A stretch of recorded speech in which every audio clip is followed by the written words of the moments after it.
When a car gets old, you replace it, right? It's the same with a wife. You're incompetent and can't even give me a grandchild. Useless as a wife and as a woman. Just disappear already. I had never heard such reasoning before. I couldn't even muster the energy to argue back. Because I'm a cancer patient, lying in a hospital bed. Just a few minutes ago, an unbelievable truth came to light. And those were the words, hurled at me by my mother-in-law, Nancy.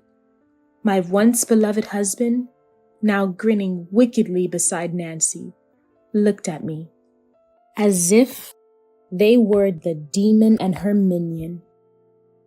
I stared back at them silently and pressed the nurse call button. My name is Rebecca, a 33-year-old housewife. I've been married for 5 years to Oliver, a doctor I met at work. Our marriage seemed problem-free, but that wasn't entirely true. Oliver worked at a hospital where his father, Elliot, was the chief. Initially, despite his busy schedule, he made time for me. Back then, I worked in medical administration, proud to be a part of the healthcare field. However, as years passed, Oliver started to come home less and less frequently. I wasn't naive. Hiring a private investigator, I discovered Oliver's affair. I chose to confront him in the way he'd hate most. Elliot, Nancy, Oliver's having an affair. I'm considering divorce. My in-laws, especially Elliot, were shocked and outraged. Oliver, you're unbelievable. Rebecca's going through a hard time. Be more like Lawrence. Lawrence, Oliver's cousin and fellow doctor at the same hospital, was well liked by patients. He and Oliver didn't get along. Eventually, believing Oliver's claim of momentary lapse, we chose to rebuild our marriage, partly because I was pregnant with Oliver's child. His late returns began around my pregnancy. Then, perhaps out of guilt, Oliver became kinder. I couldn't fully forgive him, but I hoped to one day. I first noticed something wrong with my body late into the pregnancy. That's odd. The baby's movements, once so lively, were absent that day. I could hear my heart pounding. Rushing to the hospital, the doctor said, "Please stay calm. The heart has stopped." Impossible! Just last night, there was so much movement. Tell me it's a lie. Tears streamed down my face. Oliver and the doctor talked, and soon, a sorrowful delivery began. I was given drugs to induce labor. It was painful. My son, born from such effort, was beautiful but silent. Beautiful, isn't he? Oliver and I wept uncontrollably. Afterward, I quit my job and stayed home. Oliver was depressed for a while, but a month later, he said insensitively, "Why are you still upset? We can just have another child." Furious, I retorted. "Just have another? Don't talk about it like it's a thing. You, with your painless experience in affairs." To my outburst, he replied, "That's over. Don't bring it up. Do whatever you want." Oliver left and didn't return for a while. He seemed to have gone to his parents' house. Days later, Nancy visited. "Rebecca, it's unfortunate about the child, but Oliver feels the same. He's reflecting every day at home. Please forgive him. You can have another child." I was infiltrated by Nancy's echoing of Oliver's words. "This is between us, so please leave us alone. Besides, I still can't forgive Oliver for his affair. I didn't divorce him then because I was pregnant with our son, but now, at my words, Nancy sighed heavily and said, Rebecca, don't you often get told that you're irritating? Bringing up old issues. Oliver apologized properly. What else are you dissatisfied with? Speak up! Maybe it's your fault he cheated. Stop making it sound like Oliver is the only one at fault. It's upsetting. Her glare was piercing. What? Did she just say that? He apologized, so it's okay? This isn't a child's fight. I was stunned by her childish statement. Anyway, I won't allow a divorce. It'll look bad if you dump him after losing a baby. People will say you just abandoned him. Besides, you can't divorce, can you? You owe a debt to Elliot's family. You wouldn't repay kindness with ingratitude, right? Nancy said that and left with a laugh. Frustrated, I couldn't help but cry after Nancy left. I've always had a difficult relationship with Nancy. My family is just an ordinary one, not particularly medical. It seemed Nancy wanted Oliver to marry someone from a prestigious family. What's your job, Rebecca? Oh, medical administration. And your dad's an office worker? I see, she said, clearly disappointed. I thought she was incredibly rude, even when Oliver cheated. I saw Oliver being scolded by Elliot, and Nancy glared at me, as if to say, you're to blame too. It didn't feel good. I can't believe she actually thought I was the one at fault. Unbelievable. Oliver was the one who cheated during my pregnancy after all. I was raised by my father alone, since I lost my mother in an accident when I was young. My father, who lived alone out of the state, found out he had cancer after I got married. It was pancreatic cancer. With few hospital beds available in the countryside, especially for the elderly, it was hard to find a place for him. Then Elliot offered to help at his hospital. I knew it wasn't aggressive cancer, but my father passed away 6 months later. Still, I was grateful for the extra time I had with him. Nancy must be referring to that favor. I'm only thankful to Elliot. I had nothing but contempt for Nancy, like she was some kind of devil. After that, Oliver would come and go from our house. Our marriage was completely broken. During those days, I started to feel unwell. I felt terribly weak, short of breath, and my heart raced with just a little effort. My fever wouldn't go away, and I thought it was just a cold, but the symptoms were different. Bruises appeared all over without any injuries. Then I started getting nosebleeds. Seeing me like this, Oliver said, "You come to the hospital tomorrow. I'll examine you." Was he worried about me as a doctor? It had been a while since Oliver spoke to me. The next day at the hospital, Oliver looked over the test results and said, "Rebecca, you need to be admitted immediately." What? Leukemia, a type of blood cancer. I was shocked, but fortunately, it was caught early. I didn't receive a terminal diagnosis like my father, but started chemotherapy. Your attending physician will be me, and your nurse is Sally. Call me if you need anything. I'll be right there. Sally was someone I didn't know from my time working there. Her youth and brightness gave me a bit of energy. Soon after, treatment began. "How are you feeling?" Oliver appeared in my room multiple times a day. There was something I'd been thinking about a lot since starting treatment. I thought chemotherapy would be more painful. I expected my hair to fall out in clumps.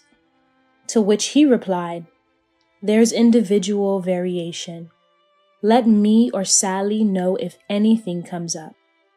Oh, are these two, perhaps? Given Oliver's past, it was hard not to suspect something. I was still feeling very heavy and struggled to even sit up. Sally, who might be Oliver's affair partner, said, "Rebecca, what kind of person is Dr. Oliver? You've been married a long time, right? He treated me to a meal recently." The provocative statement made my headache even worse.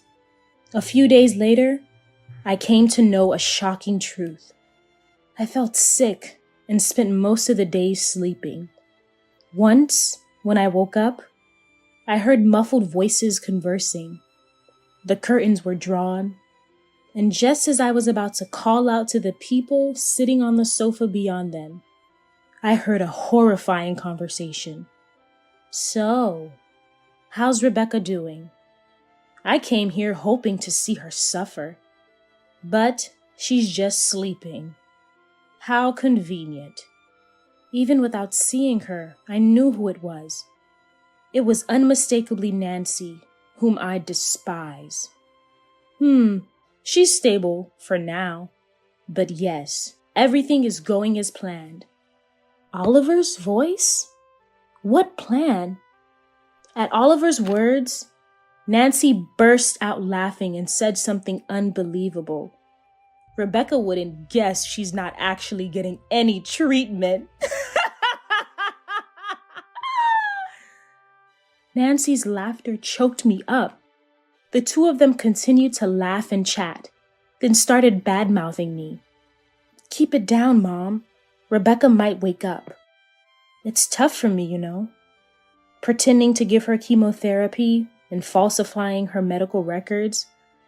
I'll let her go home for recovery and then just leave her there. As a medical professional, and even just as a human, their words were beyond belief. I trembled uncontrollably. Overwhelmed, I blurted out, "What do you mean?" At that moment, the curtains flew open. You were awake?" Seeing their faces, as if I were a nuisance, I was paralyzed with fear. "What do you mean by no treatment? Then what was that IV for?" "It was mostly nutritional supplements. We've been giving you just a tenth of the necessary chemotherapy." Man, it was hard to deceive everyone. To Oliver's words, I retorted, "If you hate me that much, why don't you just divorce me? What was the reason for marrying me in the first place?" Nancy scoffed. "You see, there's something called social standing. There's a timing for divorce. I doubt someone like you, a commoner, would understand. It's convenient if you just disappear without us having to divorce, especially since you're sick." She went on, "You replace an old car, right? It's the same with wives. You're incompetent, can't even bear an heir, useless as a wife and as a woman. Just disappear already." Oliver joined in, grinning. "Yeah, that's about it. Why did I marry you? Your face wasn't too bad. And the main reason was because Lawrence liked you. I just wanted to see his disappointed face. I have someone I want to marry after you're gone. Sally. Isn't she cute?" Oliver's smirking face filled me with disgust. Then, from the doorway, "Is that true?" Nurse Sally was standing there. Sally, since when have you been—" Oliver, looking concerned that she overheard, asked, "Just got here. You said you wanted to be with me? Sally spoke haltingly, and Oliver sighed. Sally. As he approached her, Oliver let out a scream, because behind her stood Elliot and cousin Dr. Lawrence. Oliver, is what you said true? Your actions are unforgivable as a doctor. You're suspended from tomorrow. Prepare for your punishment. And you too, Nancy. I'll have a word with you when we get home. Elliot's words shrank them both. Sally approached me. Rebecca, are you okay? I'm sorry I didn't come out sooner. It's okay, Sally. I never thought my treatment wasn't progressing. Look, got it all on a voice recorder. At our conversation, Oliver and the rest were in shock. As soon as I felt the unsettling atmosphere, I hit the nurse call button. Elliot and the others were brought by Sally. I had thought Sally was Oliver's affair partner, but after seeing her dedication, I apologized. Sally, I'm sorry if I'm wrong. You and Oliver are... She looked puzzled and then exclaimed, Me? Impossible! To be honest, Dr. Oliver has a pretty bad reputation among the staff. Absolutely out of the question. It was creepy the way he wouldn't leave my side when we went out for a meal with a few others. Oh, I'm sorry for saying he's creepy. I realized I had completely misunderstood. Seeing her changing expressions, I couldn't help but laugh. I've been thinking of divorcing Oliver once I recover. After thinking for a bit, Sally asked, If that's the case, would you help me with something? As I pressed the nurse call button, I also hit the record button on the voice recorder I had hidden under my pillow. The call system in my room didn't make a sound, and the recorder was given to me by Sally. If you ever feel something's off with the doctor's behavior, please record it with this. And remember, if anything happens, press the nurse call button immediately. I'll come right away. At first, I was confused, but after a conversation with Sally, I despised Oliver from the bottom of my heart. Oliver, not only are your actions towards Rebecca deplorable, but I'm aware of what you're up to. Don't think you'll get away with this, Lawrence warned. Oliver's face paled, knowing he was caught. He crumbled to his knees. Lawrence, acting all high and mighty, but you're just a pathetic man. I know you liked Rebecca, and she married me. Lawrence said, Oliver, you're mistaken. I've had a girlfriend since before you two got married. We're getting married soon. I just respected Rebecca for her dedication at work. Oliver found no words to fight back and fell silent. After that, my treatment began anew. I suffered severe nausea and lost all my hair, even my eyebrows. Looking in the mirror was shocking. But then, this is a gift for you. Sally gave me a wig. It lifted my spirits a bit. After a while, I got divorced from Oliver. As for Oliver, he's now in prison. There had been several cases recently of women being assaulted using psychotropic drugs. The perpetrators were arrested, and it turned out Oliver was the source of the drugs. At first, he denied it, but once the hospital started providing evidence, he confessed. Whether my husband was directly involved or not, the disgust and loathing I felt for a man who was once my husband and a doctor were overwhelming. Oliver's lawyer approached me for a settlement, but I refused. Lawrence had noticed Oliver's suspicious activities and had been keeping an eye on him with his fiancée. Nancy was still saying ridiculous things like, "A divorce would look bad for us." But Elliot snapped. "What does it matter to you? You're no longer part of this family. Just get out. She collapsed, begging Elliot. No! You're telling me to work now? It's all Rebecca's fault. Everything went wrong when Oliver married that clerk, she said, crying. Illnesses cannot be cured by doctors alone. The most important thing is the patient's own desire to be cured. And we doctors support that. Nurses too. Of course. And without administrative staff, hospitals wouldn't be able to operate. I won't tolerate your disrespectful manners toward my staff. Upon hearing that, Nancy grudgingly signed the divorce papers and returned to her rural hometown. Now, she seems to be scraping by on her pension and the little income from an unfamiliar part-time job. The compensation owed to me and the debts incurred by her son were all shouldered by Nancy, leaving her with hardly any money. The demotion from a hospital director's wife to what Nancy called an ordinary person must have been hard. But she's a stranger to me now, so it doesn't matter. Elliot took responsibility for the incident and stepped down as director. Lawrence was appointed the new director. Unlike Oliver, there was no opposition to his respected leadership among the staff. I am still inexperienced and can't match up to my uncle yet, but I want to make this hospital a community cornerstone with all of you. Please lend me your support. Thank you. Lawrence, making his polite address, had his fiancée Sally by his side, tears of joy in her eyes. Years later, I returned to my hometown and now work as a medical administrator in a hospital near my home. My hair, which had fallen out, has completely regrown, and it's now long enough to tie back.